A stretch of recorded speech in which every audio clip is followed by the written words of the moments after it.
Okay, we're gonna. Never mind. Good evening, everyone. If everyone could please find a seat. Good evening. I would like to call the October meeting of PSTA Board to order. This is October 25th, 2017. If everyone would please rise, and Commissioner Finger, would you please lead us in the Pledge of Allegiance?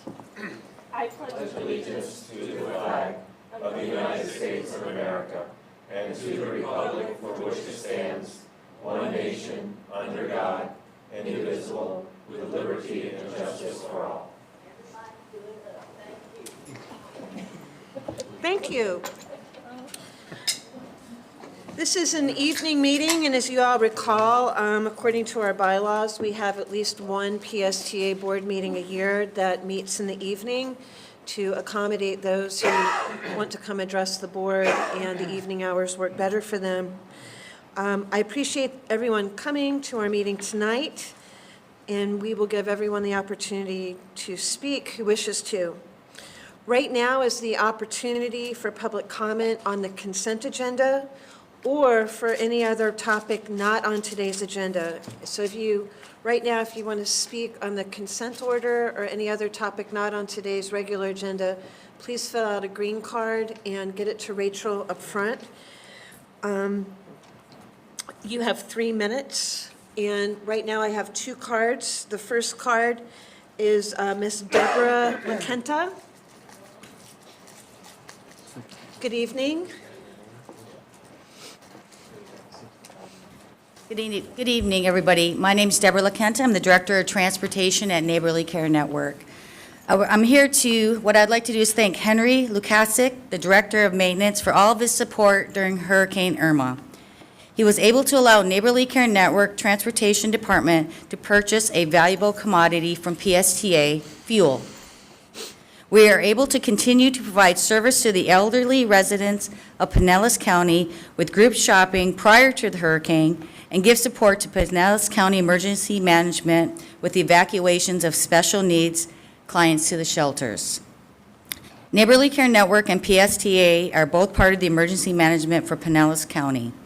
And we worked hand in hand, or should I say vehicle to vehicle, throughout the process to and after the hurricane with the evacuations to shelters. Again, all this was possible because of the ongoing communication and support of Henry throughout the hurricane to enable Neighborly Care Network vehicles to be fueled here at PSTA. So I really want to thank him. It was a great thing that he did for us. On the next note, I also attended a meeting with Representative Gus Bilirakis, and Brad Miller, your CEO, was in attendance and brought several ideas to the meeting. His forward thinking enabled us to think out of the box for future hurricanes and help PSTA and Neighborly Care Network continue to work together. I am proud to be part of a community where transportation leaders are in the forward-thinking process to help meet the needs of our community. And lastly, I would like to thank PSTA as the CTC for allowing Neighborly Care Network to continue with this transportation grant to help all of the Pinellas County residents who need transportation for group shopping, medical, and congregational dining trips. Thank you. Thank you. Thank you very much. Our next speaker is Sherry Mercier. Sorry if I mispronounced that. Come on up to the... Sherry left the ferry for you, you little stealthy with our eyes. And I go the American Mercier. Cherry Mercier. Good evening. You have 3 minutes. Okay, these should be kind of quick. I talked to Jeff over here about some of these, but I'm going to let you guys know what I feel. The bus stop signs at all the bus stops, they need to be bigger, wider, a little bit longer, a little bit brighter, and set a little bit lower on the poles so that during the night, the bus drivers' headlights can see those bus stops a lot better to where they can make a correct stop at these bus stops, because we've had bus drivers go right by them a little bit, and we get passengers getting a little upset. And with longer nights coming up, that should be a little bit of a priority. So that should be a part of your agenda budget to get those signs a lot better for the bus drivers to really see better. And My usual Route 75 still needs to be shortened to every 30 minutes instead of an hour. And that needs to still get worked on, plus get extended up to about 9 or 10 o'clock at night, because 8 o'clock is not going to cut it. Not for a lot of the people that use that route, especially when they need to go to the stores or whatever. Route 79 schedule on Sundays is atrocious because of the shortened day and longer wait times. Jeff said he'll be working on that. And I would like to have all of your route coordinators ride the Route 79 buses from 2 p.m. through 7 p.m. on weeknights, weeknight, during the week, Monday through Friday, afternoons and nights, during that time frame, because this route, especially from Clearwater to St. Pete, gets behind during that time frame 10, 20, 30, 40 minutes behind.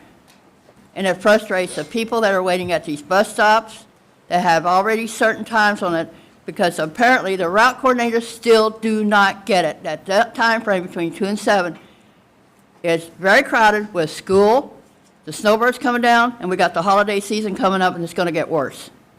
And we have had frustrated bus passengers because of these, like I said, from Clearwater to St. Pete. Apparently there's a bottleneck up in Clearwater that's slowing these buses down.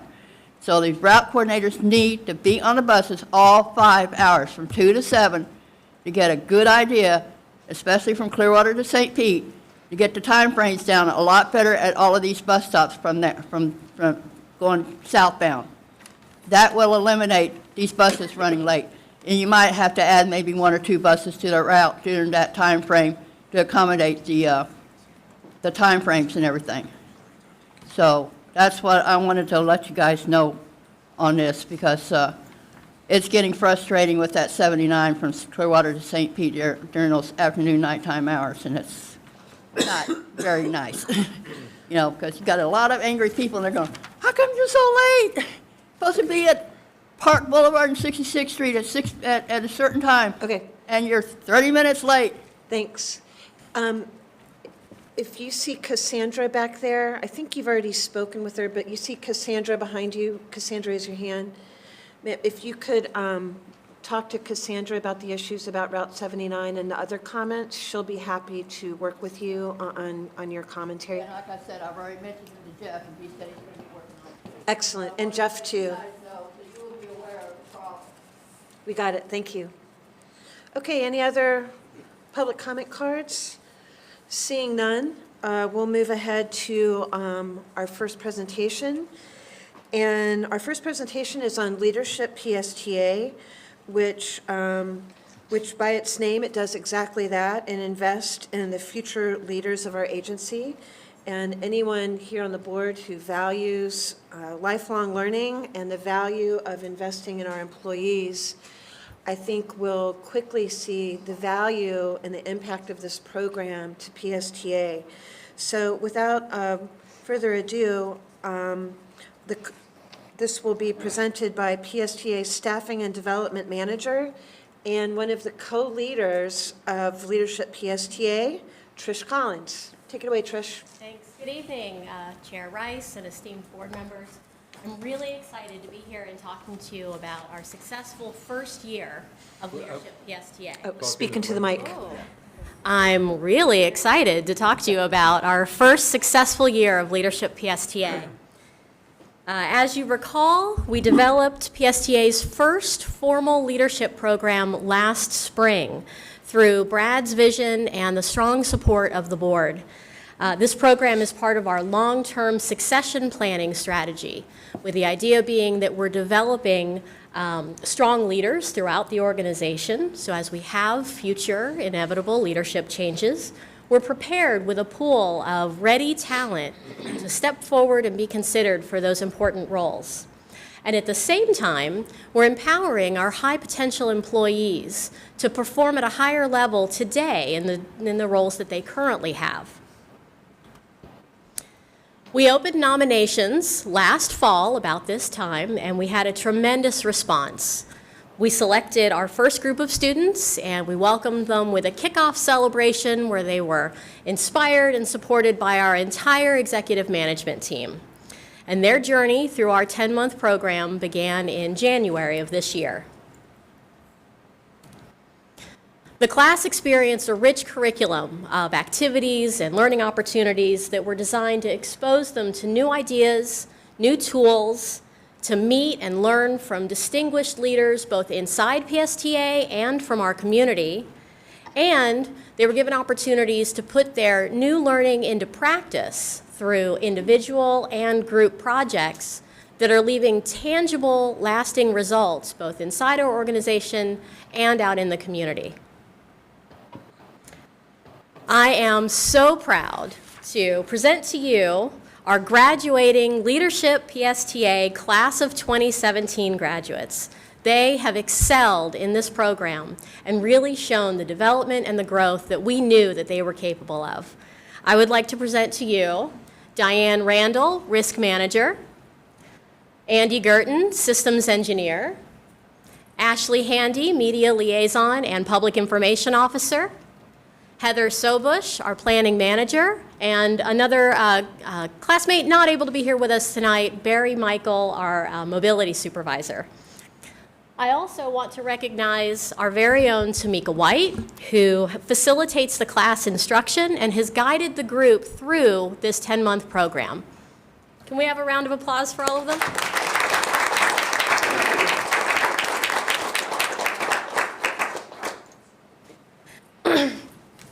I'd like to share some comments from the class describing their experience and what being in this program has meant to them.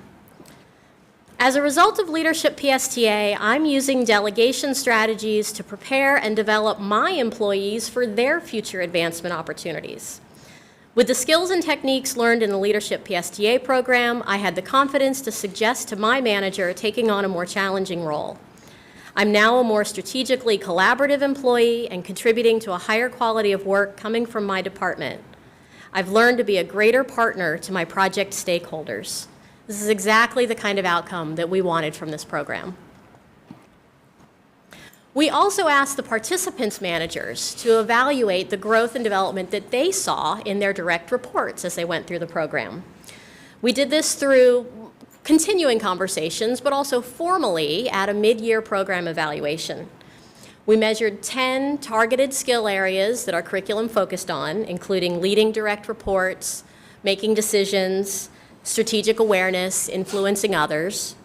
And managers indicated on that evaluation that in 92% of these key areas, they saw growth or strong growth in their employee during their participation in the program. And here's what our class's managers had to say about what they observed. I see more awareness, and they're better at reading the room.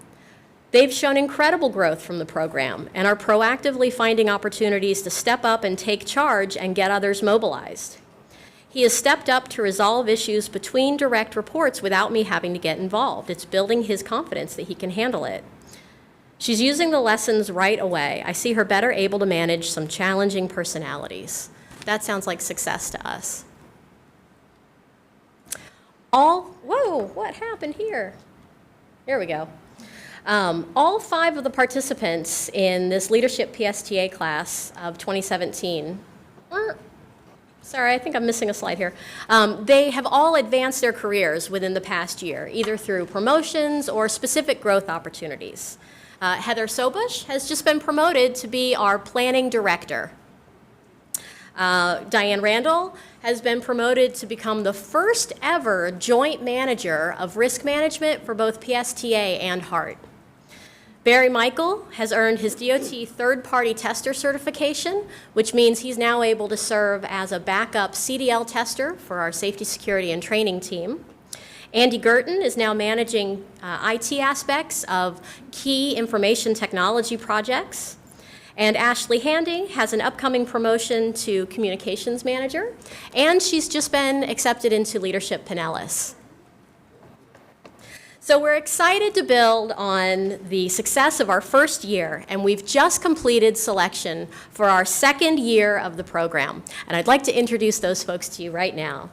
We have Craig Daniels, Transportation Supervisor, Jason Langmeyer, Claims Adjuster, Raj Singh, our Principal Scheduler, and Liz Young, our HR Services Coordinator. Can we have a round for them? Thank you, everybody. So we're so excited to start the new year and to see what this new group, oh, I'm so sorry, there's a couple of people who are not able to join us tonight, and I don't want to forget them. Kim Leggett, our Flex Mobility Analyst from our DART department, and Julie Lupus, our Accounting Manager. So we know that they're all going to bring exciting things to the program, and we're looking forward to having a successful year with them. Thank you very much, everybody. Great, thank you.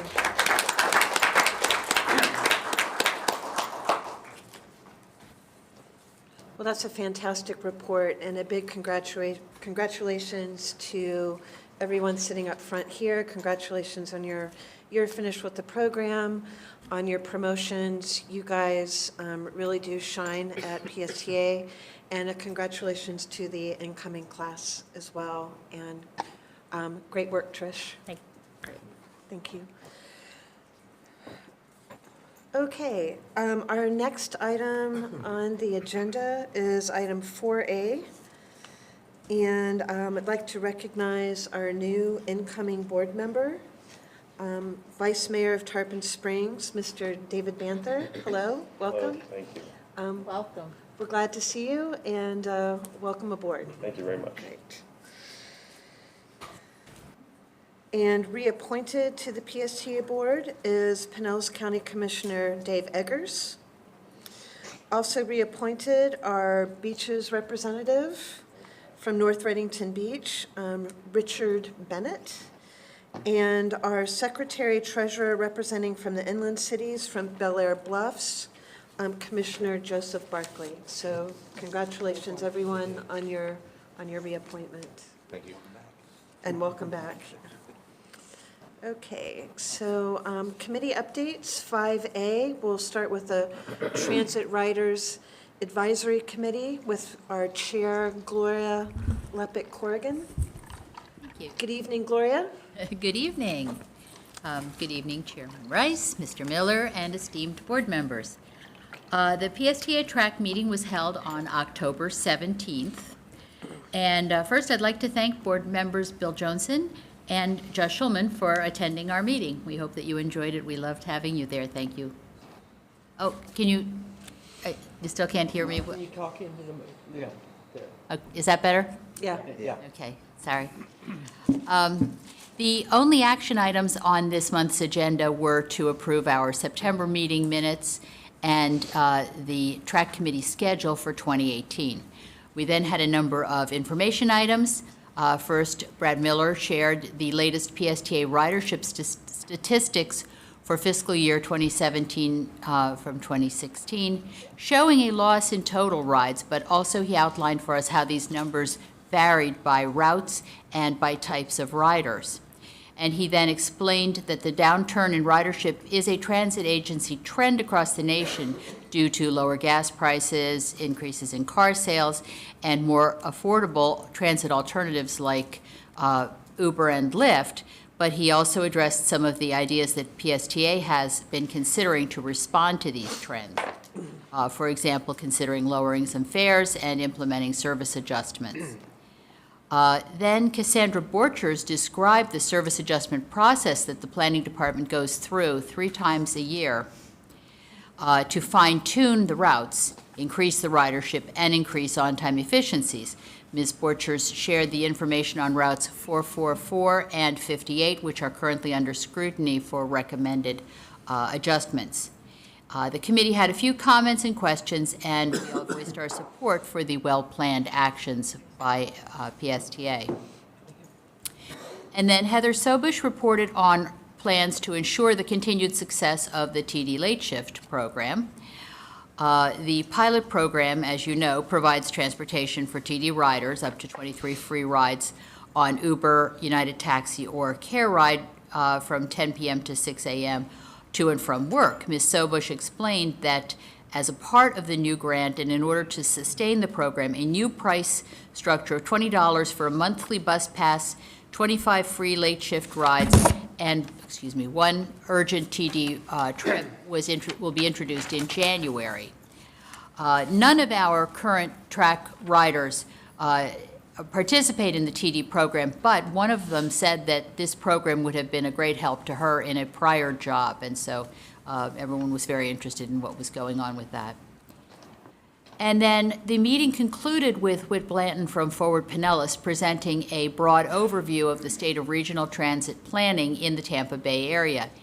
He thanked our committee for the statement of concern letters that were issued regarding regionalism and safety to and from bus stops, and that they were presented to Forward Pinellas as well. He hopes to continue the dialogue, encouraging future regional transit projects and to connect our counties and our cities. He stated that he believed Tampa Bay would benefit from regional express bus service, for example, a light rail initiative to connect Pinellas and Hillsborough counties, and a strategy to make our counties walking friendly. Our committee members voiced strong agreement with that, and we welcome the expanded interaction with Forward Pinellas. Our next track meeting will be held on November 14th, and as always, we invite you to attend. Thank you. Great. Thank you, Gloria. And just a reminder to commissioners, anyone who has a comment or needs to make a question, just hit your button so that I know that you're in the queue. And Commissioner Schulman. Yeah, the only question I had was, I know that there were openings on the track committee, and the deadline for application was extended to October 31st. I wasn't sure if there's been enough applications or if that's something that is still being sought. We were just reviewing them, and the only one that we seem to have a need for. Gloria, can you speak up at the... Excuse me. The one that we seem to be missing at this point is we need an alternate North County representative. So anyone from the North, if you can think of anyone from the North County that you'd like to recommend to the committee, ask them to get in an application. But every other position, we feel that we have applicants that can be accepted. Great. Thank you. Thank you. Thank you. And our next update on Forward Pinellas is from Commissioner Bill Johnson.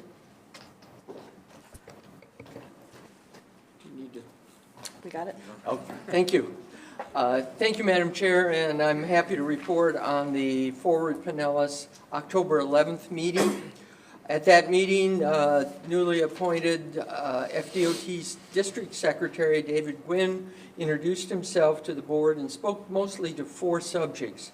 And I'd like to take a little extra minute here to go over these because they're important. The first of the 4 subjects was safety. And he described it as the key to everything that they will be doing. Last year, District 7 has 2% of all the bicycle and pedestrian fatalities in the entire United States.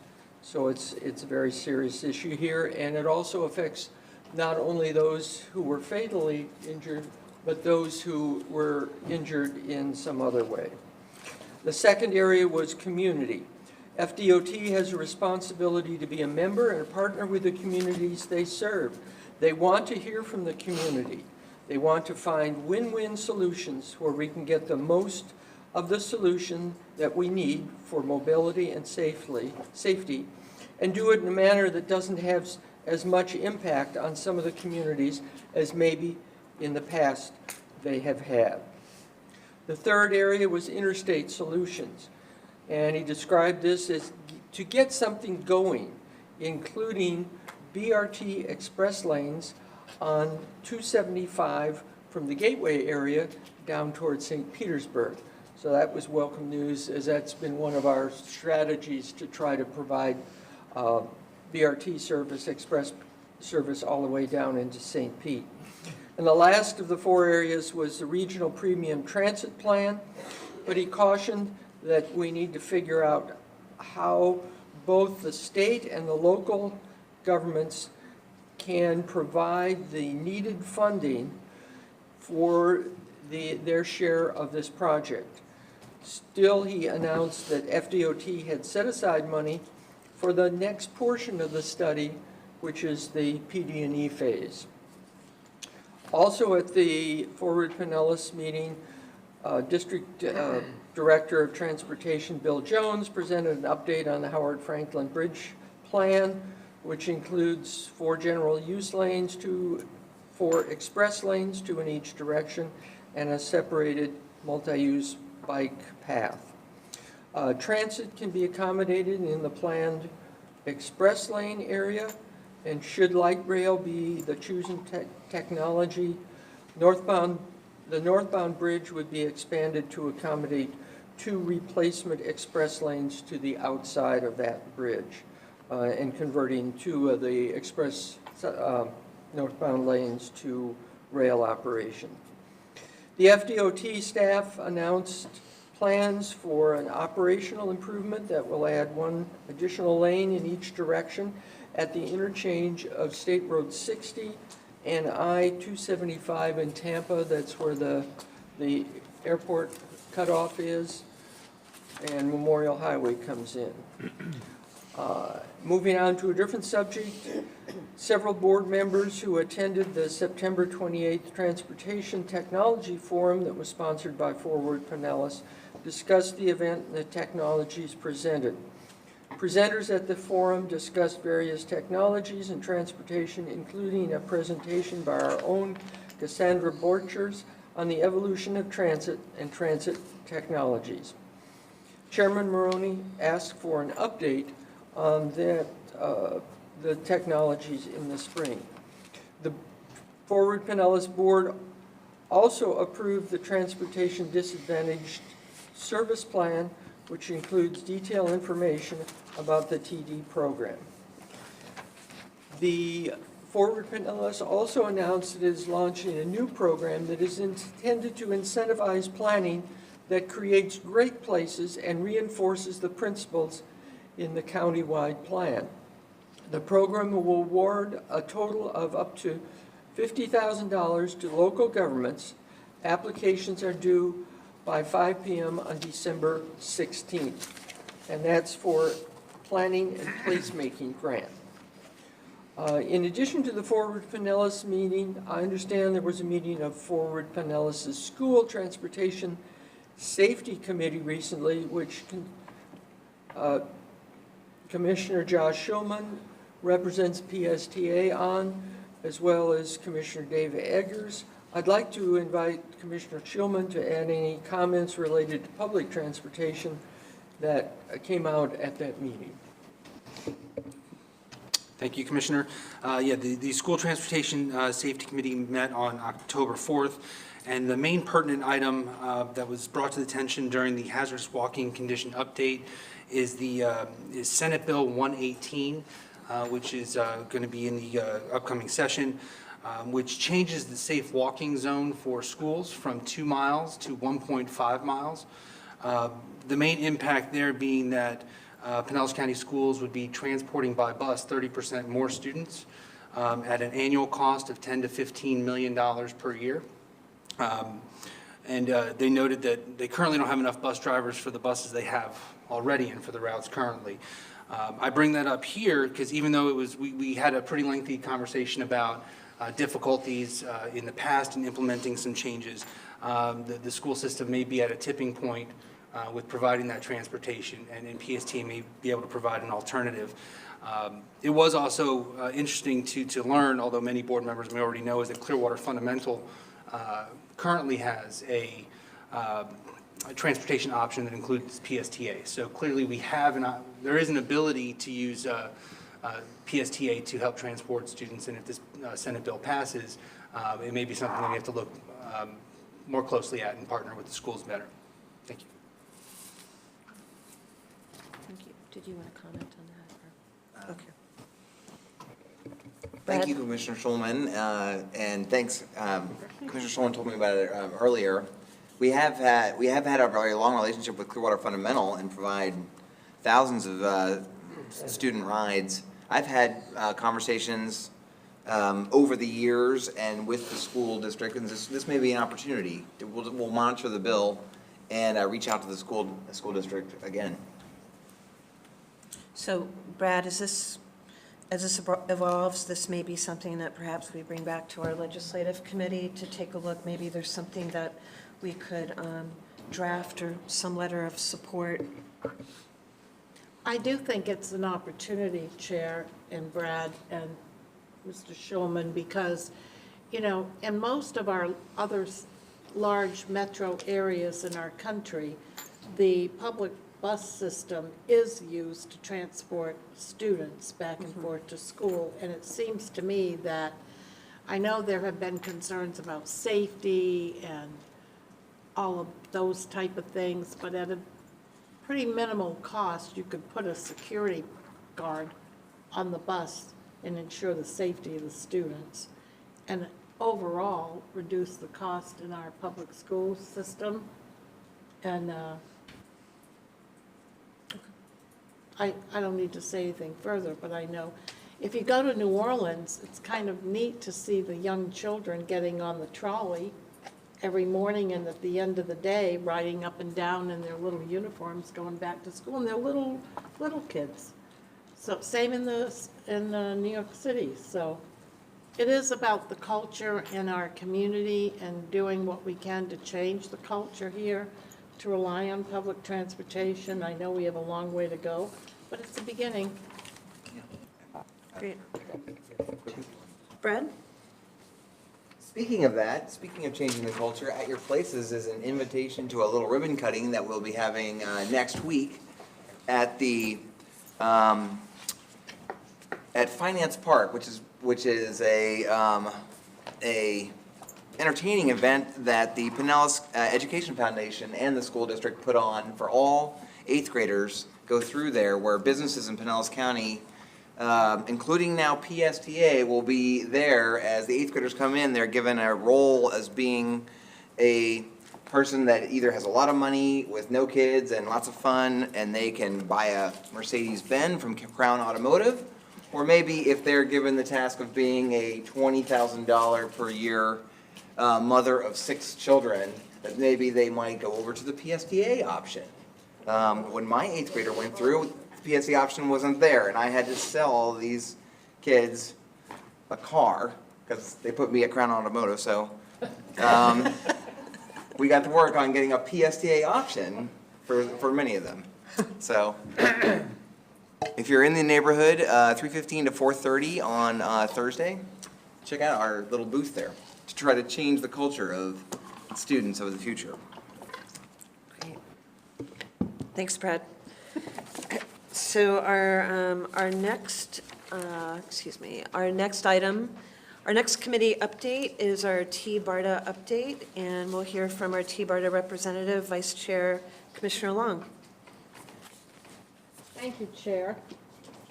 First of all, I want to thank everyone here. Oh, sorry. First of all, I'd like to thank everyone on this board for nominating me to serve on as PSTA's representative to this new T-BARTA agency board. The board met under its revised governance structure for the second time on September 22nd, and we've had several policy committee meetings since then. The new chair of the T-BARTA board is Mr. Jim Holton, and he nominated me to serve on that policy committee. Interesting thing about that policy committee is that he wants all of the policy issues to be vetted at the policy committee before they come to the full board. And one of the key components that we have clearly recognized is that the first thing that we need to do is clearly define the roles, objective, and mission of the new CEO, figure out what that job description looks like, and bring it forward to the full board. So on this coming Friday, we are going to have a workshop to have the very first of our discussions about where we were, where we are, and where we're going. So that should be a very interesting meeting. I'm also pleased to hear that Brad is going to be there to present PSTA's Central Avenue BRT project as the very first funded rapid transit project in the Tampa Bay region.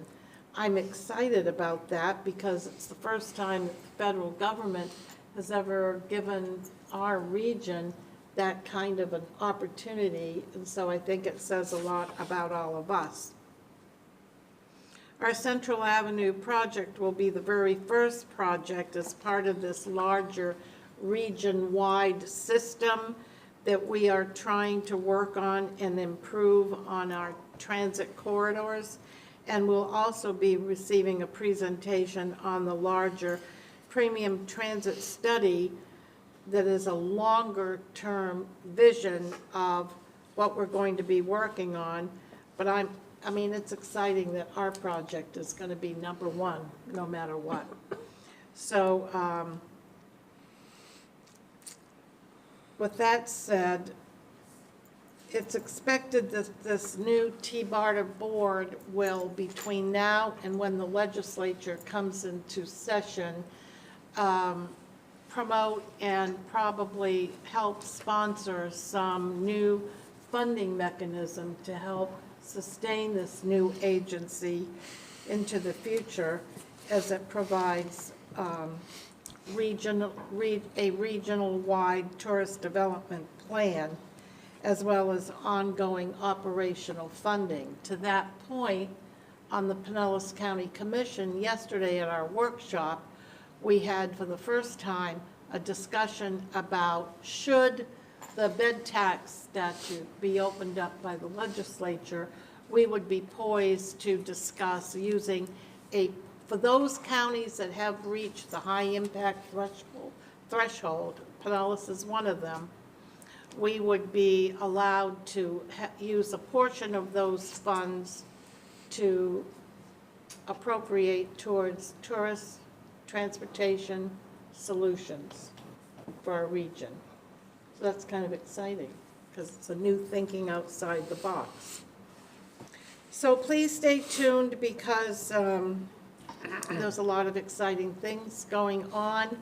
I know that these are innovative and out-of-the-box types of things that we're talking about, but as you know, we can't continue doing what we've always done if we want to move our region forward. And with the opportunity that we have to maybe perhaps one day bring Amazon here with their headquarters, I think we have to be thinking about how we better position our region to compete on those big economic issues. Well, that's my report, Madam Chair. Thank you. Thank you, Commissioner Long.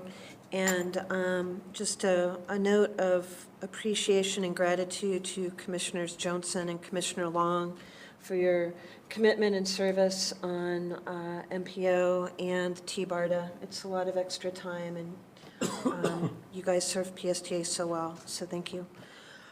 Next, onward to our consent agenda. We already had the opportunity to hear from the public to comment on this. If there are no questions, comments, or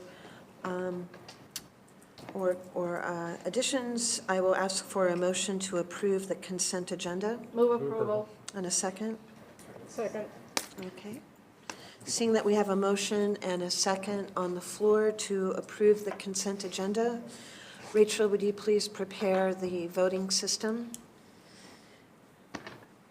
And commissioners, please cast your vote. And seeing that all, that passes. Thank you. So on to our action items. Evaluation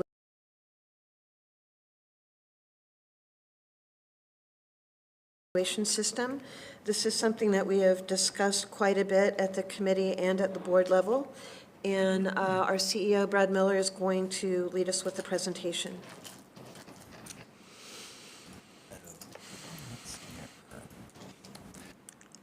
Good evening. This is an action item to approve of a new performance evaluation system for me, the CEO, as well as for the entire PSTA organization that is based on the recently adopted performance scorecard, a quantitative performance measurement system the PSTA board adopted back in July.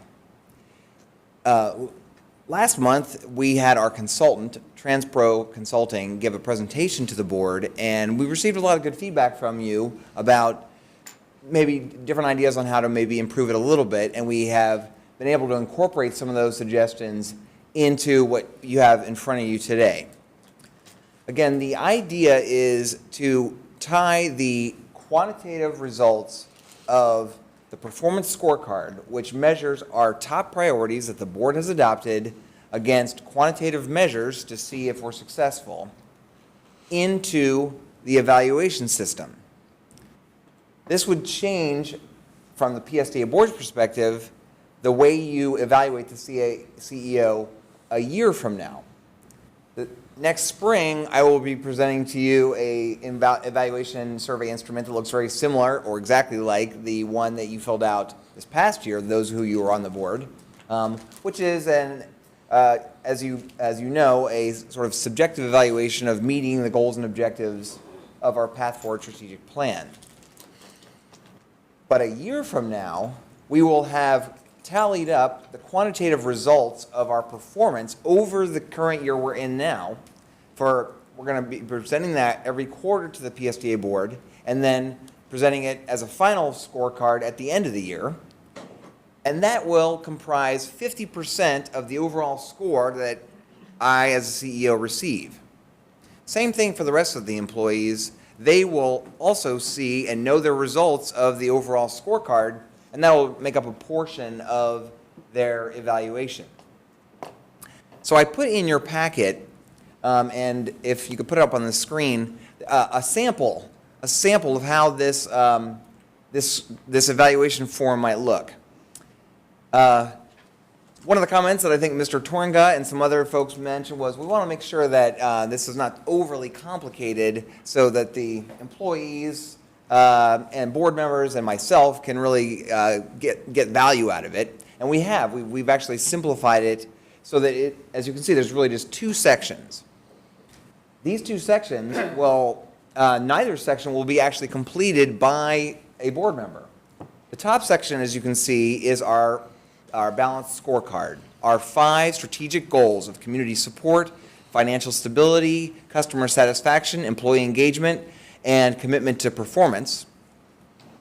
Those have in the scorecard metrics that we're going to be measuring every quarter that are given a point value that add up to 100.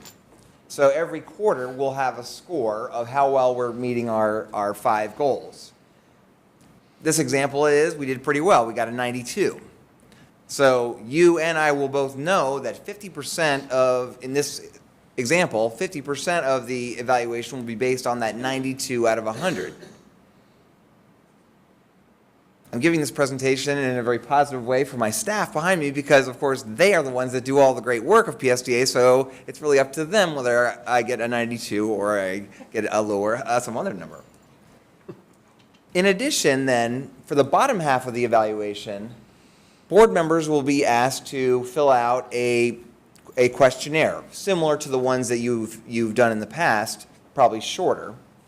And this will basically be a set of questions that you will answer and rate me on a scale of 1 to 5 on whether or not, and they speak to how well I embody the values, the values and what we have decided are important attributes in how we get the work done.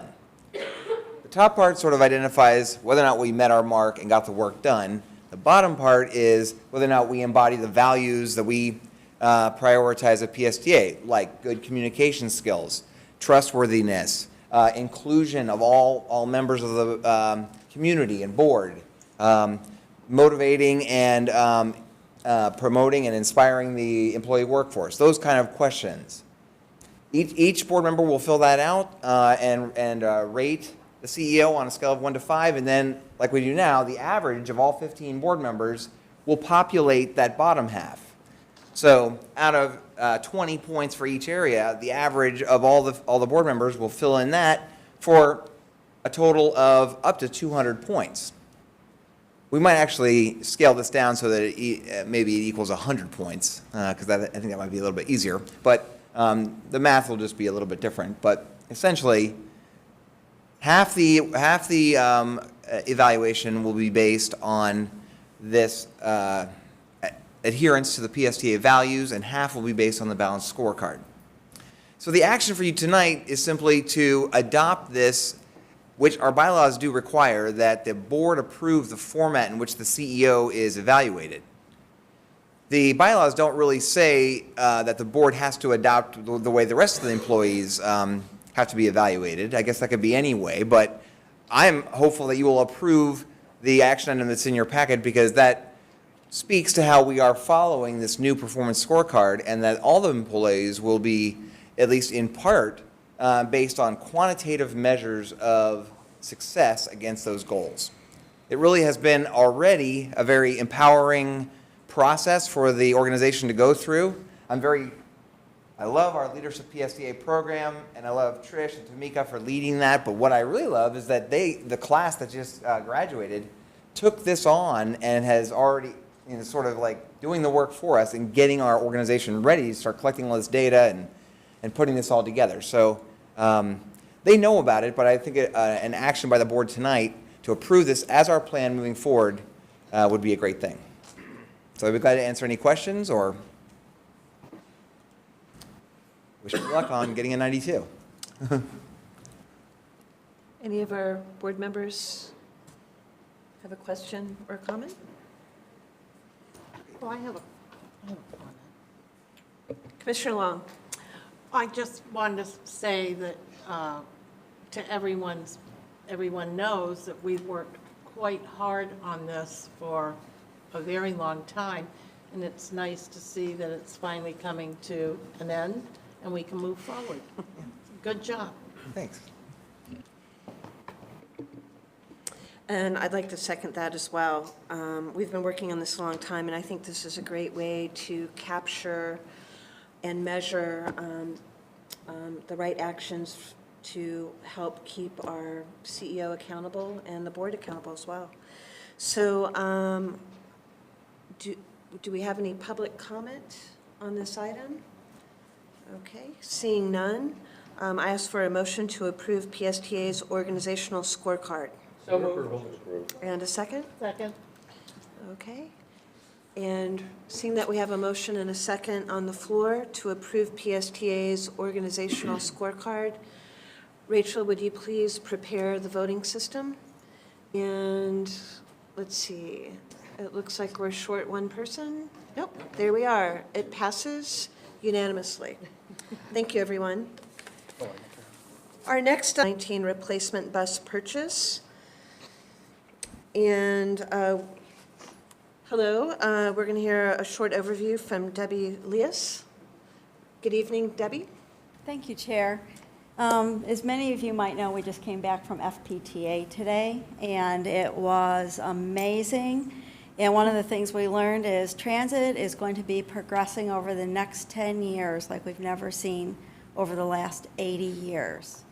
And it was fun to hear about, we had our own BAE hybrid bus was showcased, the electric, autonomous, and something called a Hyperloop, where you can zoom through a tube at about 200, 300 miles an hour in a very aerodynamic vehicle.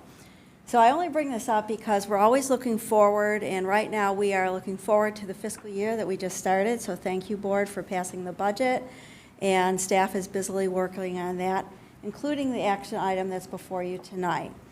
And in the budget that was passed, we had BAE hybrid buses that were anticipated to be purchased for both fiscal 18 and fiscal 19. In an attempt to look outside the box, as we say, and be a little bit innovative, what we wanted to do was be able to combine 2 years of purchases into one. So what we've done is in the action item, we actually have 2 pieces. The first part is taking a look, after a very robust discussion at Finance Committee, of being able to purchase 2 years under one purchase order. This will help us to save money with the volume discounts that we'll be getting. In addition to which, we are buying our buses under a consortium contract with other agencies in Florida. That contract is going to expire on December 31st of 2018. This will allow us to be able to get the prices locked in today, very similar to what we do with our fuel prices. The second half of this is to continue to buy hybrid buses, and staff is recommending 18 BAE hybrid buses, 35-foot, for a total cost of $13,320,000. It has been the practice of the board for the last decade to be buying hybrid buses, with the exception, of course, of the electric as we move forward in technology. In addition, with the money that we'll be saving from a budgetary aspect, staff is going to be taking a look at this and coming back at the November Finance and Board meeting with recommendations as to how we can maybe even replace more buses with the funding that we have. And with that, I'm going to turn it over to Chair Barkley from our Finance Committee, see if he has any comments. Thank you. As most of you probably know, the Finance Committee had a lengthy but good discussion on this item. As you can see by the numerous analyses and reports included in your board packet, PSTA staff has done a good job of providing the board with the information it has requested. On behalf of the entire Finance Committee, I know I speak for all of our members in thanking Brad Miller, Debbie Leas, and Henry Lukasik for this analysis and for coming up with a way in which we can save substantial money by ordering 2 years of replacement buses at one time. The Finance Committee voted unanimously to recommend placing a single order for buses for both fiscal year 2018 and fiscal year 2019 in order to lock in prices and to save money. Then, on a separate vote, the Finance Committee voted 3-2 to recommend purchase of Gillig BAE hybrid electric buses for this 2-year purchase. The committee then requested that staff present options for the use of the approximately $2.6 million in savings at our November meeting for possible consideration by the board. On behalf of the PSTA Finance Committee, I would like for us to approve this item with 2 separate votes, just as we did in the committee meeting. First, I would like to make a motion to approve the purchase of 18 replacement buses, combining the fiscal year 2018 and 2019 orders into one order in order to save money. Second. Okay. Any comment? Commissioner Scott. Thank you, Madam Chair. I voted in support of the 2-year purchase agreement because I believe if we can save any money, regardless of the type of vehicles we buy, that we should do that. So I think that's a smart strategy. Just for the record, I want to say once again that I do not support the continued purchase of hybrid buses. Every time I've done the math on hybrid buses, and I've done it a lot, they never pencil out. Every time companies such as Disney, who owns and operates a fleet of 300 transit buses, when they do the math, it doesn't pencil out. The bus manufacturer will not tell you that hybrid buses offer lower life cycle costs than diesel buses because they've done the math and they know they can't substantiate that claim. So every time I do the math, a hybrid bus works out to be $350,000 to $400,000 more to operate over a life cycle than a diesel bus. I mean, how on earth can you spend $200 on an upcharge on the front end and then $250,000 in midlife replacement refurbishment costs for parts that a diesel bus doesn't even have and say that we're going to save money? I mean, maybe we're playing a shell game here with that's going to come out of capital versus operating, this, that, whatever, but I don't buy the numbers, I don't believe it, and neither do a lot of other people. If that was the case, then I think every transit agency would be buying hybrid buses. Gillig's production cycle, they produce more diesel buses than they do anything else, followed by CNG, followed by hybrid last. That right there needs to tell you something. So I support the 2 years, but I cannot support the continued purchase of hybrid buses. Specifically also, we have in 2022, we have another fiscal cliff where we're going to be $4 million in the hole in terms of capital reserves. These numbers do not pass muster with me, and I cannot support that. Thank you. Okay. All right, thank you, Commissioner Scott. And just to be clear, so the motion on the floor is to approve the purchase of 18 buses over 2 years. And the second vote, which we'll get to in just a minute, will be about the specificity of whether they're hybrid electric buses by Gillig. Any other comments with the motion on the floor? Okay, so we have a motion and a second, and Rachel, would you please prepare the voting system? And Yes.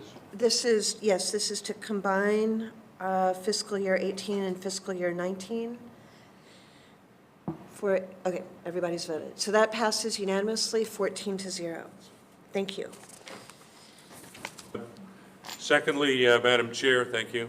I would like to make a motion to approve the purchase of 18 Gillig hybrid electric buses at a cost not to exceed $13,320,000. Second. Get a second? Second. Okay, and do we have any public comment cards on this item? Seeing none. Any commissioner comments? Commissioner Johnson. Thank you, Madam Chairman. In looking at one of the handouts that was included with the agenda, there's one entitled Current Bus Technology Comparison, Differences in Annual Operating Costs for One New Bus.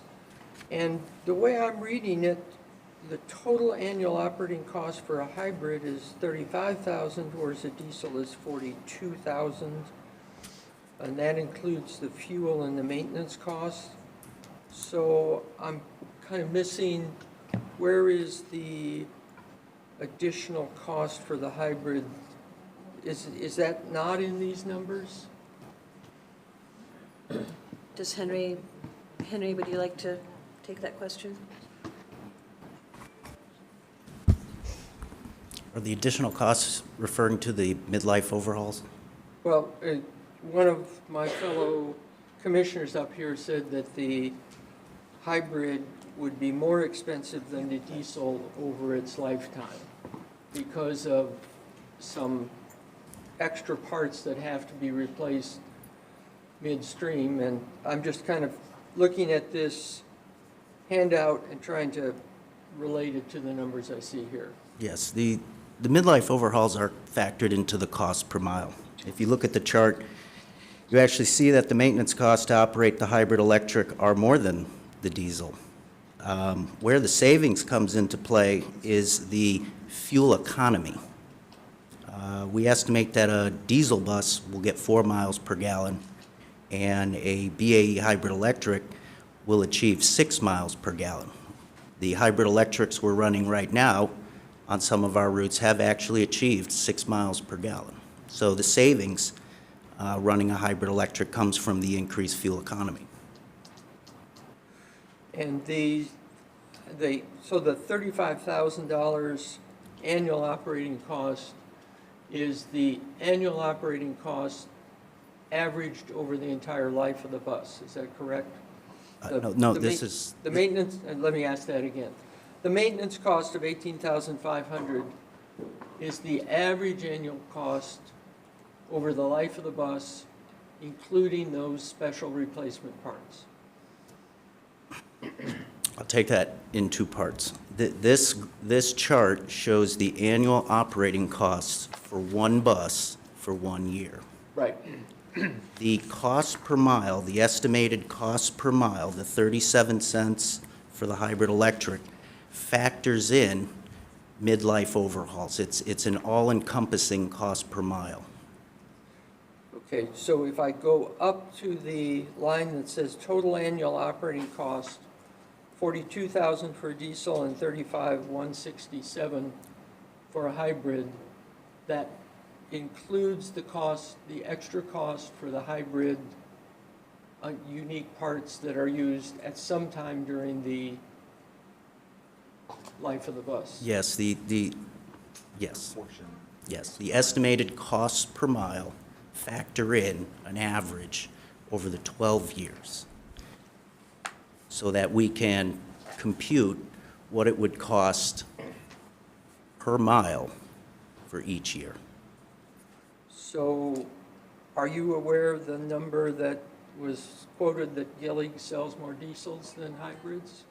I'm not familiar with Gillig's production cycle at this moment in time. So the information that we have is that a hybrid annual operating cost is less over the lifetime than a diesel. Correct. And it's because of the increased fuel economy. Thank you, Madam Chairman. Okay. Thank you. Commissioner Barkley. Thank you, Madam Chair. I'd like to point out to everybody here that we are a social service organization.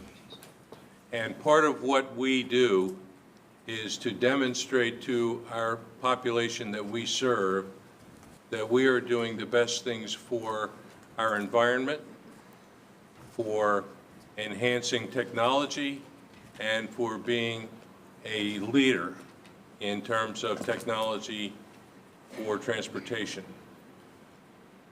In addition to the issue of costs, we have a social obligation to make sure that we are running vehicles that are as clean as possible for our air. We want to make sure that we are not doing anything to harm our environment and hurt or enhance, I should say, global warming, higher tides, and other things of that nature. The numbers dictate that we are doing the right thing in terms of cost per mile. But in addition to that, we are demonstrating to our service area that we are doing everything we can to be a leader in terms of our social obligation to make sure that we are doing everything possible to keep our environment clean and safe. And that is an additional factor which tips the scale still further towards the acquisition of these vehicles as opposed to traditional diesel-powered buses. Thank you, Madam Chair. Commissioner Long? Yes, and I'm a little bit embarrassed to be asking this question. I'm thinking I must be having a brain cramp this evening, because I'm looking at this chart that we're all referring to, and I'm going all the way over to the right side where it talks about the electric buses, and the annual operating cost is $16,556. So I guess I'm thinking, why on earth would we be poised to buy 18, I think you said? Yes. Counselor? 18 hybrid buses when the electric ones are so, I know we've had this conversation ad nauseum, but please, just for, Excellent question, and we actually have in the budget going forward additional electric buses, but what we wanted to do is we've got buses that will be putting on the road by the end of 2018. I can't hear you. Speak into that. Towards the end of 2018 or 2019, and we wanted to go through that pilot period to see how they are. So we've already put into the budget for 2020 going forward additional electric buses for the reasons that you've just mentioned, that we're taking a look at what the cost savings will be. As you recall, we are trying very hard as we look forward to balance the operating budget. One way of doing that is controlling the costs through the bus technology types. And we also just won an award, grant award through the LONO that we'll be using towards electric buses as well. And I know that, excuse me, Madam Chair, if I could just follow up. It's for that very reason that it puzzles me that we would buy so many of the hybrids when clearly the whole world is moving towards, and I guess I just wonder, why wouldn't we do 50-50 or at least pull back a little bit on the number of hybrids when we could, for twice the money, get twice the bang for the buck? I think that's an excellent point, and again, we are just trying to fulfill the replacement bus needs while we're going through this testing period, this pilot period on the electric.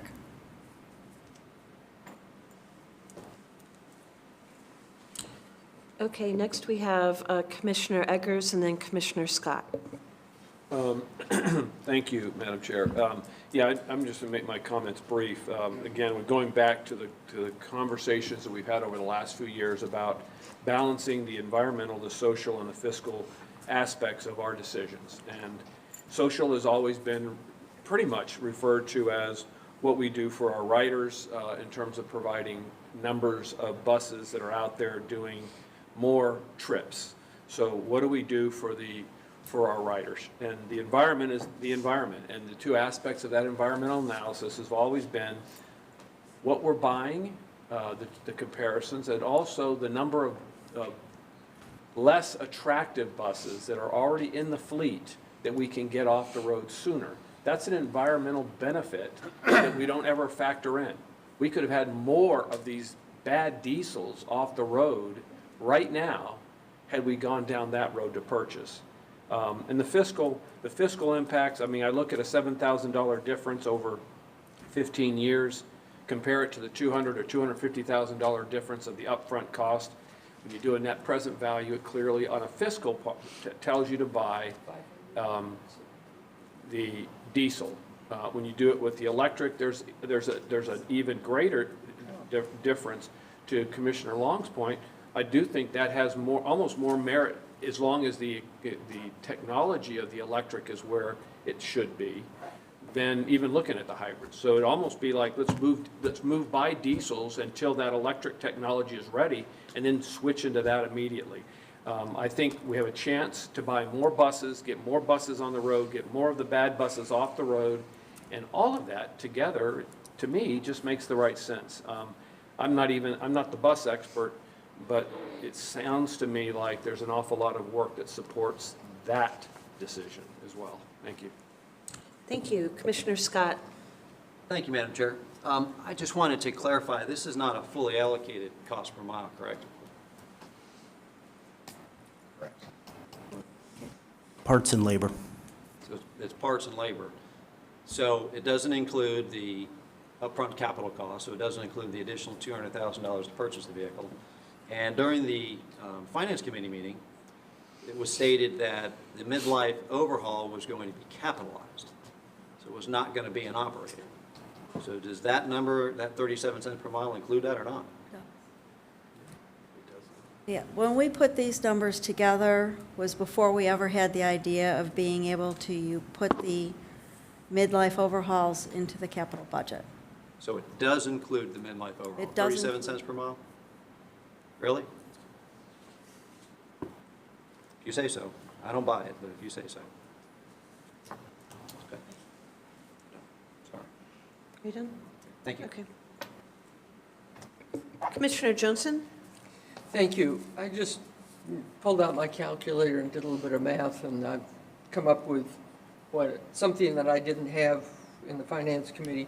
If you take the annual operating cost and assume that there's a 12-year life for these buses, if you take the 42,000 times 12, that's 540,000. Add the 575,000. That's a total investment of $1,079,000 over 12 years. If you do the same thing for the hybrid, 35,000 times 12, that's 422. A hybrid bus is 750. Add those two together, it's $1,172,000. So over 12 years, a hybrid would actually cost us more if you include the capital, the original capital cost. Does that sound right, Ms. Leos? Sounds right. So I assume that if you go out a couple more years and are going to keep them for a while, you might have a wash, but perhaps this is the reason that some of the other agencies are still buying diesel. The diesels do cost less on the upfront, and what we discussed at Finance Committee is... Debbie, I'm sorry, could you speak up into the mic? Sure. Thank you. We're having height issues tonight.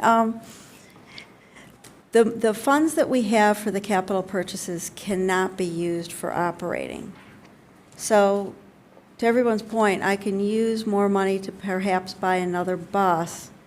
When I buy another diesel bus with the savings that I have over hybrid, I increase my operating deficit. So again, I'm trying to have an emphasis on the operating side to say if we can balance our operating budget, the capital will take care of itself. Because I cannot move the money from that pot over to this pot of operations. Brad?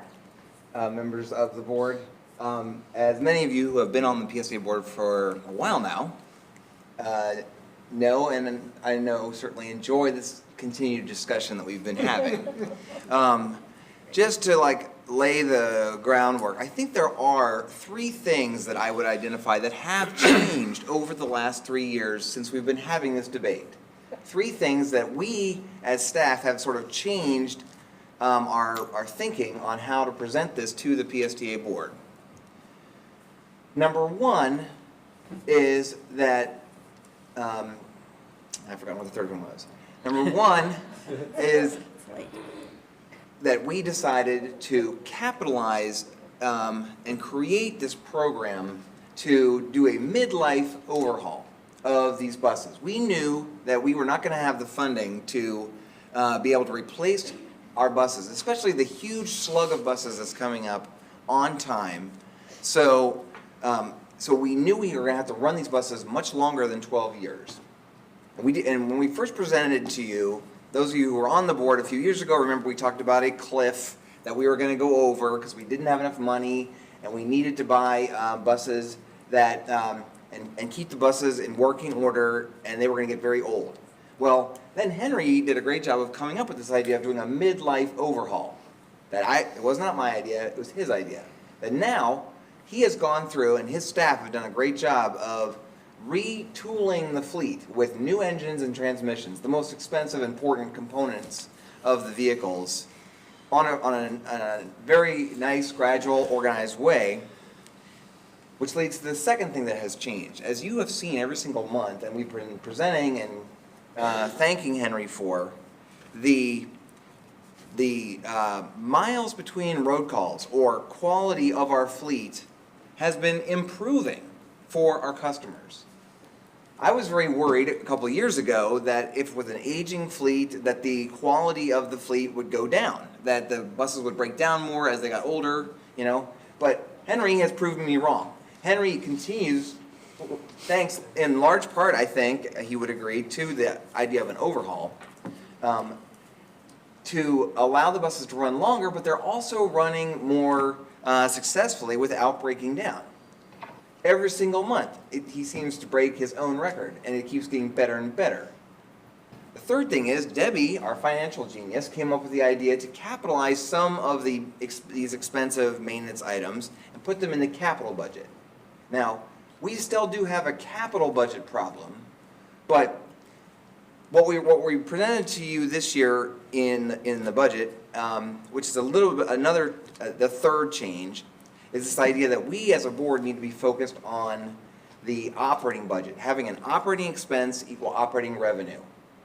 And that the capital budget, while yes, buying diesel buses would save us even more money in the capital budget, even if we did that and the board voted to buy diesel buses instead, we wouldn't want to move that money into the operating budget anyway. Yes, we could buy some more diesel buses, but we wouldn't be able to add any buses to our fleet. We would, because we wouldn't have the bus drivers and the fuel, the operating expense to pay them.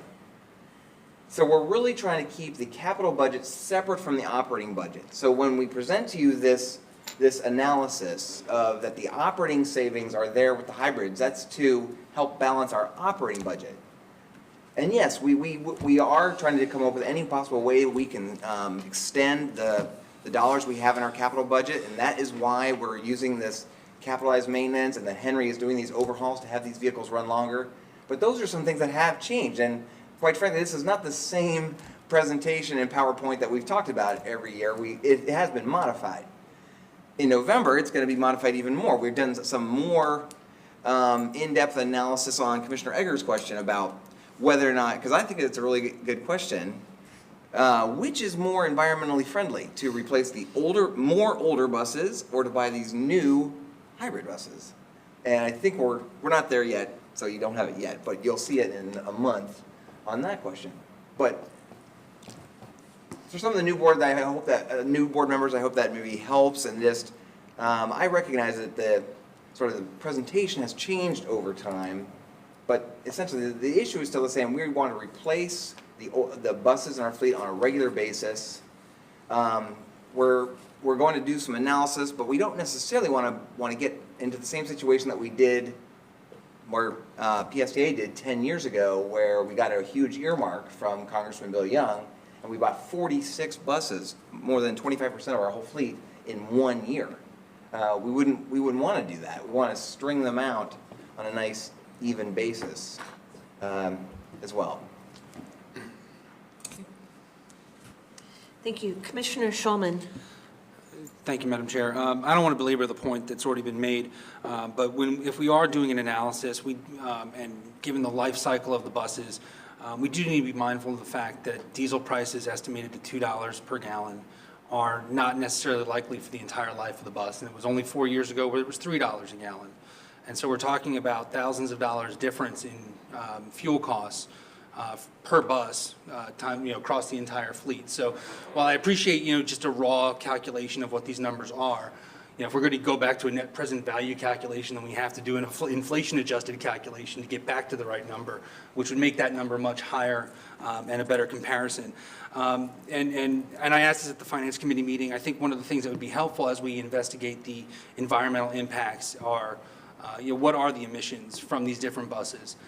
And I'm sensitive to the fact that social in the past has meant the transportation of people in our community on the buses, but as a citizen representative, I think of social as also something that includes the people that are paying taxes and are tangential to the bus experience, right? They're outside, they're at restaurants, and the buses are going by. And so how their experience, not just the cleanliness of the environment, but their experience with the buses, with noise, and with emissions, I think are an important consideration when we look at the bus fleet.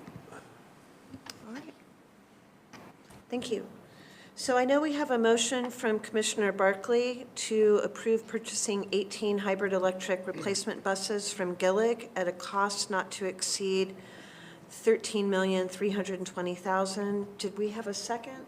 Okay, we have a second from Commissioner Gerard, and there were no public comment cards on this item. So Rachel, would you please prepare the voting system? And commissioners, please cast your vote. I think we're missing one more person.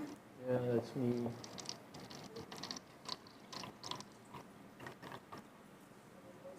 You want to do it? Yeah. Okay. And the item passes 10-4 with Commissioners Johnson, Scott, Eggers, and Long opposing. Thank you. Thanks, Debbie. Thanks, Henry. Our next item in service adjustment process, and we're going to hear from our development officer, Cassandra Borchers, and Brad Miller, our CEO. There we go. So in your packet is a PowerPoint that we presented to the Finance Committee at the Finance Committee's request, and a number of the Planning Committee members saw it. So I will not go through my piece because it really is setting up for Cassandra's discussion about a new planning effort that we plan on launching in the coming fiscal year. The first several slides of the presentation are the ones that I was going to give that talk about our ridership trend, which, as you know, has gone down. And there's been a discussion about this board about what are the items that PSTA has control over that can have an impact on that ridership. One, of course, is the fares. And we did have an experiment in the last fiscal year where we had a month of half-price fares, a sale on our monthly passes, and it was a huge success. We got a lot more. We sold 8 times as many passes as we did the previous June, and we made money even though the price of the fare was lower. We're going to keep doing experiments on that and maybe come up in the next year with a revised fare policy. That's one item. The other item is whether or not improving service on our core routes of our system, the most frequent routes in our system, does that generate more ridership? And at least early results are the small changes that we made in February of 2017 so far have shown that. The routes that we improved the frequency on and improved the span on, especially on the weekends, are growing. Overall, the ridership has gone down. Lots of that had to do just in the month of September with Hurricane Irma, Some of the other routes did go down, but the routes that we improved in February are showing ridership increases. And we would like to do more of that. So Cassandra's going to tell you about how some other cities have done that and how we might be able to do that over the coming year. Good evening. I'm going to talk a little bit about what we do on a regular basis to look at our routes, but also looking forward, what we're going to be doing to look at our entire system and how we can be more efficient. So 3 times a year, we do look at our routes and make changes. And so you'll see those changes come to you when there is a significant difference in the service that we're providing on any particular route. But as we look forward to our new system look, we'll be working with Forward Pinellas on the updated long-range transportation plan and looking at our community bus plan in a different way.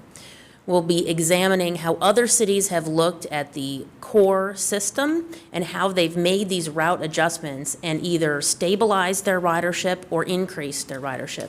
2 good examples of this are Houston and Jacksonville, which have tremendous success in maintaining the riders that they have or increasing their ridership, and recently changes in Tallahassee and now Tampa, looking at, again, a core system.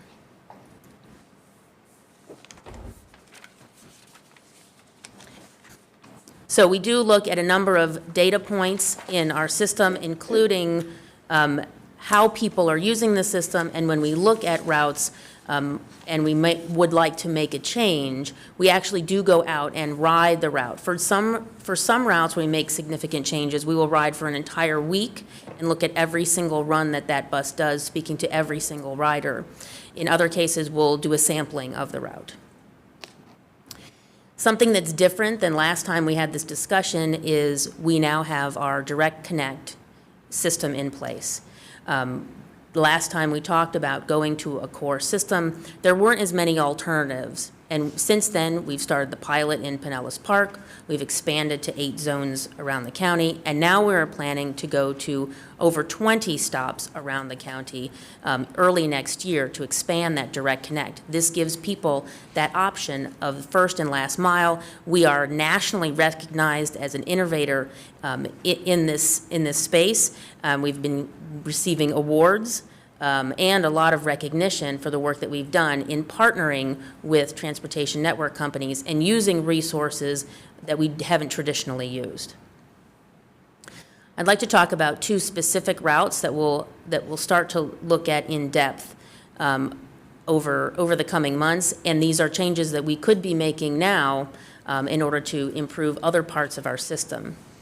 As those of you who have been on the board for a while, you know that this route has been discussed before. The Route 444 is a circulator route in the city of Pinellas Park. It is traditionally our lowest performing route and continues to drop in ridership. We made some changes to this route in 2016 to improve the service to the residents of Crystal Lakes Manor. So at the time, they were not getting Saturday service, they were having longer wait times, and we've made some changes to the Route 11 to improve their service. This also further declined the ridership of the 444. We rode this bus in February. The public engagement team talked to every rider on this bus, and at that time, the ridership was about 16 rides a day, so 16 boardings a day. Since that time, we've looked at the data that we collect through our passenger counters and our fare box, and that has dropped to about 9 to 12 riders per day. The majority of people are going to the Pinellas Park Transit Center and or the Walmart on Route 19. This service costs us just under $160,000 a year to operate, and the average cost per ride is just under $54. This is more than 10 times what the average ride costs us on our entire system. Our best routes are about $3, some are less. So there is a significant cost per ride that we are spending. This is regardless of how people pay. This has nothing to do with the fare box recovery. As I mentioned, there are some alternatives to the 444. We do have significant core routes that are overlaying this service. I mentioned the Direct Connect. We also have DART for those who qualify, as well as a neighborly care network. We have a robust plan of how to go out to the area and talk to people about how they can use the Direct Connect or other routes in order to make their trip. The other route that you've seen before is the Route 58. We also went out and surveyed riders on this bus. What we found was that people are using it every single day to get to their jobs on 118th and Bryan Dairy Road. The number one request that we received while riding the bus was to add one trip in each direction, because what we found is people were taking this service to work, but it just didn't run late enough to complete their shift and then take the bus back. So what that means is we are losing half of their round trip by not providing that last run of the evening. We also looked at alternatives. It's difficult to provide an alternative for this route because it's filling a gap in our system. For most people who would use this route, they would have to transfer twice in order to zigzag through the county in order to get to their place of employment, and would likely have a significant walk to their final destination. This route has also been very stable. The ridership trend is down, but not as significantly as the rest of the system. And the cost per ride is significantly different than the previous example, and we think that we can further decrease this if we put the service in the right place. So we will continue to look at routes individually, and you will see those that have recommendations for significant changes, and we will also take a look at our entire system once again to see how we can have more efficiencies going forward. It would be a great conversation for us to have about how we can reallocate the resources that are not being used to their full ability and provide route improvements to those people who are using our core system. Imagine what we can do with that money on the 444 for another route and all of the people on the route, just not those in Pinellas Park. Not only those in Pinellas Park. Thank you, Cassandra. It looks like we have a couple of questions already. Commissioner Long? Yeah, thank you, Cassandra, for that very interesting overview, but I am stunned to hear you talk about the 444 and the average cost per rider of $54. I think I heard you say. Yes, ma'am. And it occurs to me, yeah, I got it, 53.85 is pretty close to 54, Counselor. I don't understand why you wouldn't eliminate that service, provide those people with an Uber to go where they wanted to go, and take the money that you're now using for the 444 and upgrade the service on the 58, which obviously people are using to go back and forth to work. I mean, that just makes common sense to me. Thank you. Ding, ding, ding. What is the question? I mean, I don't understand why we didn't do that a long time ago. That's just insane. Thank you. Okay, well, I rest my case then. Make it happen. Right. Thank you, Commissioner. Well, the 444 riders now have more options. Commissioner Johnson? Madam Chairman, yes, precisely. When the board looked at this previously, we didn't have the option of Uber, and I think that the innovations in that line are significant since then. I did want to ask a couple of questions. The cost for the 444, does that include the amortization of the bus over the period of the 12 years, or is that just the operating costs in addition to the bringing the bus to PSTA? That's just the annual operating cost. So really, the 5344 is an understated cost.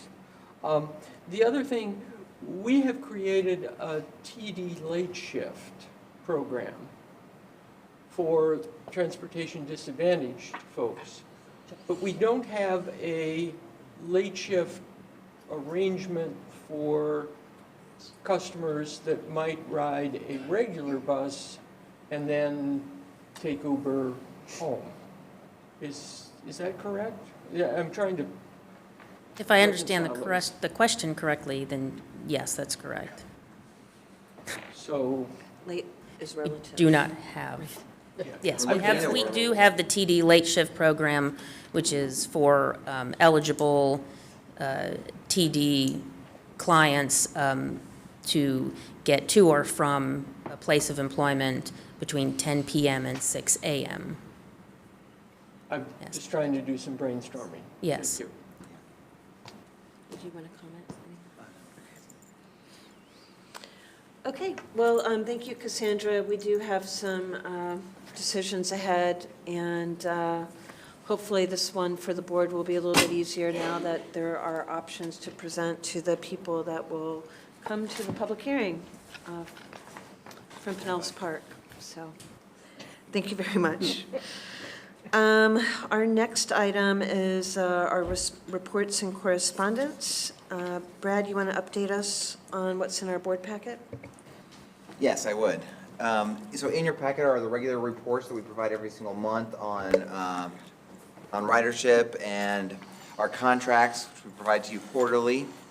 There's also a presentation that we gave to track that I do want to highlight about the issue we were just talking about, the TD late shift program of PSTA for low-income riders to access jobs late at night that they wouldn't otherwise be able to catch the bus home that they might get to.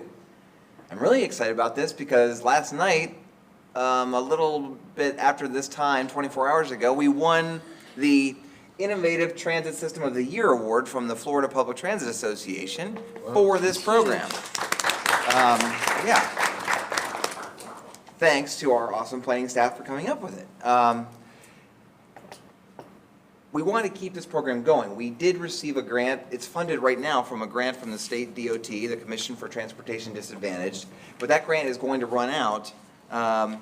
We're hoping to go to Tallahassee and encourage them to provide some grant program funding continually, but it's unlikely they'll be able to provide it at the same level they have been. So we have proposed to them, and they have agreed, that we want to sustain this program because it's been so successful in a way that it can continue on beyond the time of the grant. So what we're proposing to do is, right now, the Uber and taxi rides that people take home at night are free to them. They don't cost them anything. If they qualify for transportation disadvantaged, we and the state pay the cost. What we're proposing to implement on January 1st is a copay that transportation disadvantaged customers can pay if they want this, if they want to utilize this service. Right now, they pay $11 for the monthly bus pass. They have to qualify, they have to demonstrate their income level, and then they can go to a PSTA terminal and purchase a bus pass. They're on the list. It costs them only $11 versus $70 for folks that are not transportation disadvantaged. If they want this late night TD late shift option, if they have a job that gets off after the buses stop running, their cost, they can upgrade their TD pass to be $20. For $20, they will be added to the list of people that can get a taxi or Uber ride home at night. So it's still a great deal for them. We're still going to be providing a subsidized Uber or taxi ride, but at providing $9 additional, I think that will, number one, that will manage the demand. Right now, of course, it's free, so it's unlimited demand. And our staff does a great job of monitoring the rides to make sure that they comply with the grant and that they are work-based trips. But there might be other trips that are going on then. We think that having them have a little bit of a payment will allow us to sustain the program in the future. And the rest of the state agrees it's an awesome program, so we want to do that. We did have a very successful visit to West Palm Beach the last couple of days for the Florida Public Transit Association. I was sad to see my time as chairman of the state association the last 2 years end, but I'm grateful too because I have recently been named to the APTA, the National Association's Executive Committee.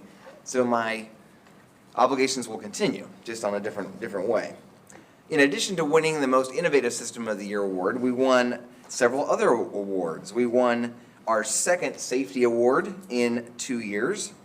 We had a mechanic, or a technician, as we like to call them, be ranked as the third best technician of the year. And that was great, and we won 3 marketing awards as well. Wow. So that was pretty good, yeah.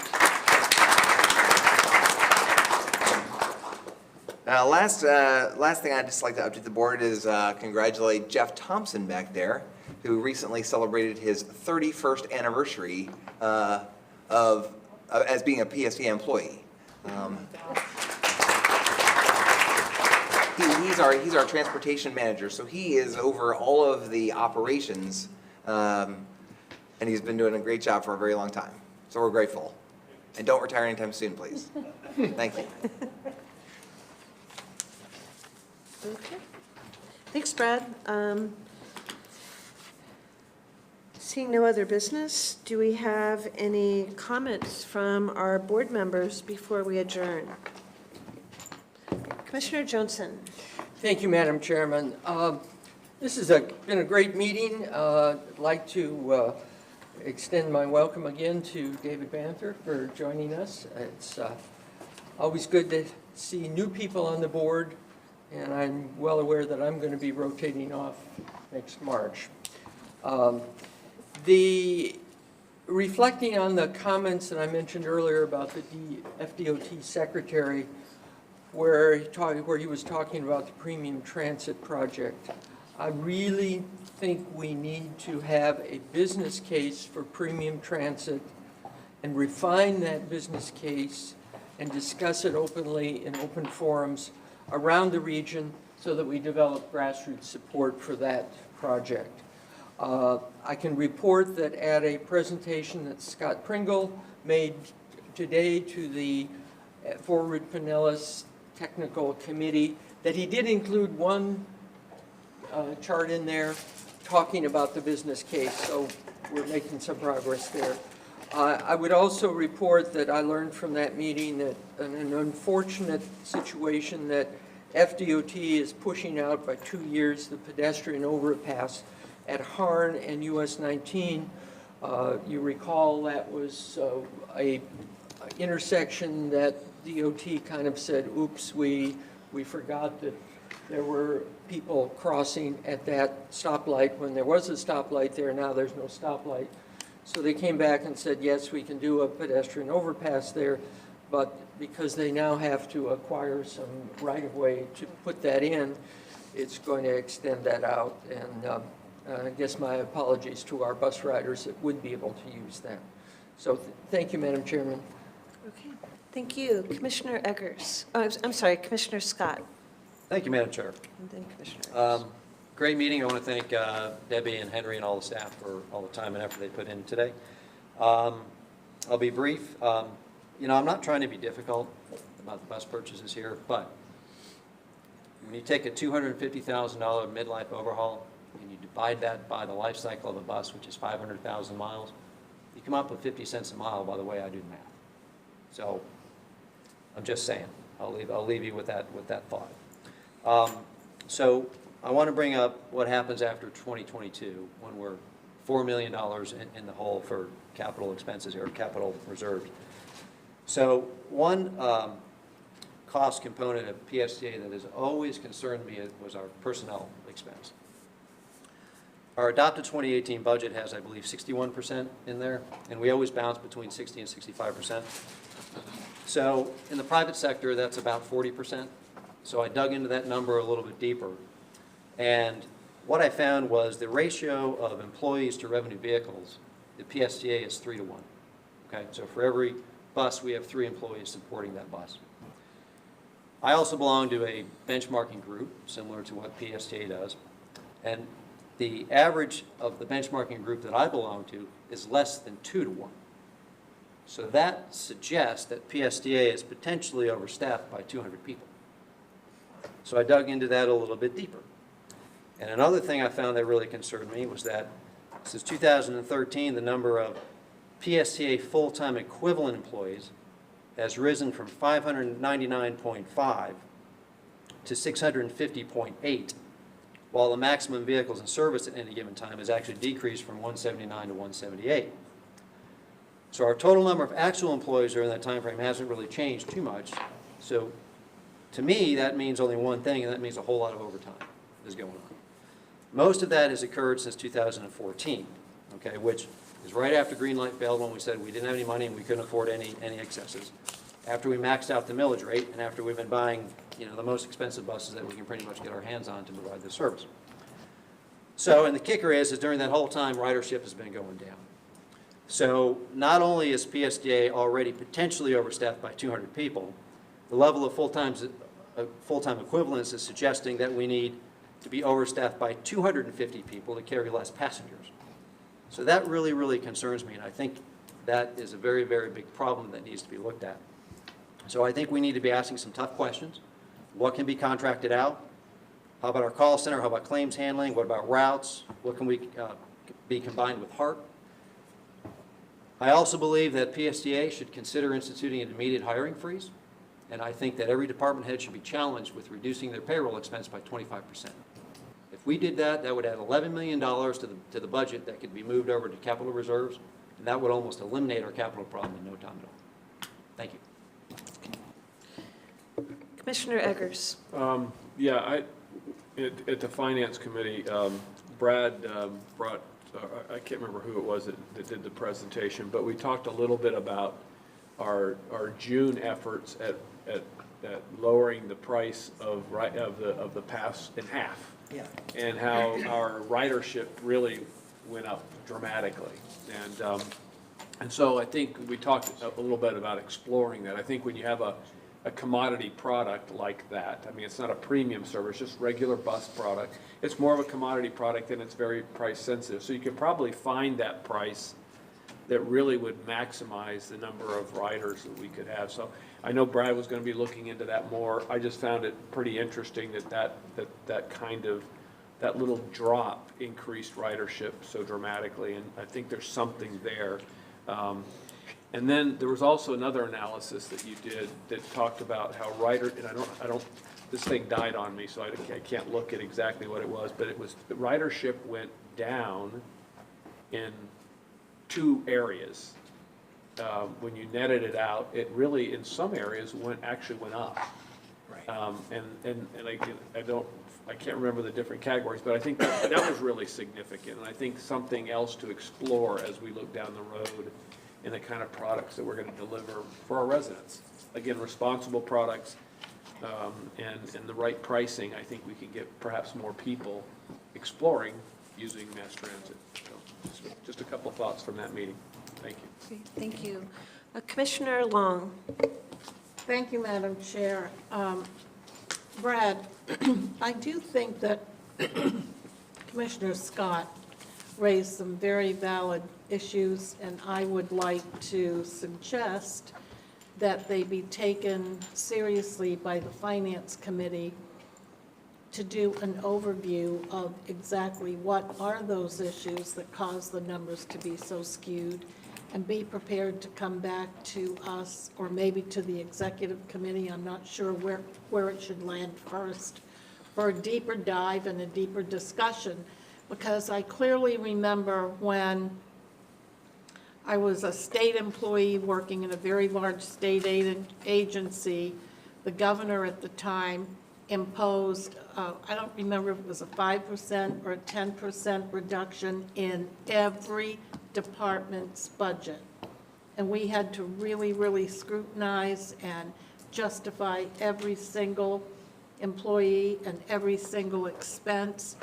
And I do think that it would behoove us to get out in front of the type of issue that Brian has brought forth tonight, because given that the homestead exemption proposal by the legislature goes into effect next year, we will be forced to really make adjustments in our budget, and we might as well start looking at that right now,